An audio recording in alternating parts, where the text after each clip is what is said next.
KP music live आपका स्वागत करता है।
केपी म्यूजिक लाइव आपका स्वागत करता है।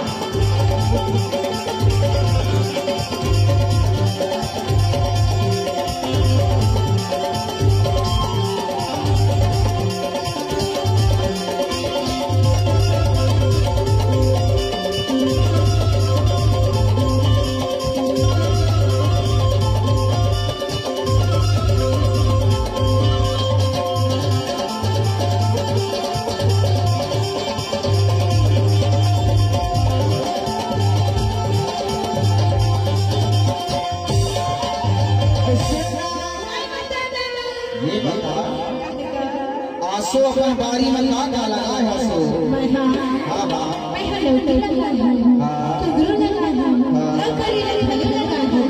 लेकिन ये माय है अपन बारी में का लगा हो जाता माय अपन बारी में का लगा हो जाता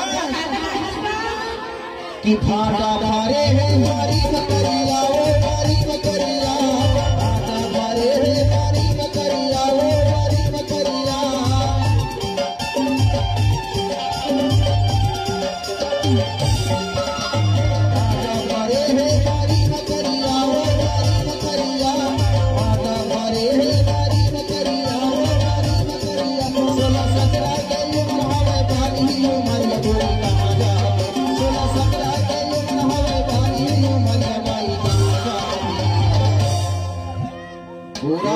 खेती चला के काटा के लेकिन केपी म्यूजिक लाइव आपका स्वागत करता है।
अपन घर में आज मैं का करता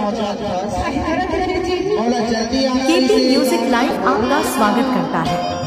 रोटी बनावत रहो तो का हो गया तावा के रोटी तावा मजरी गयो तावा मजरी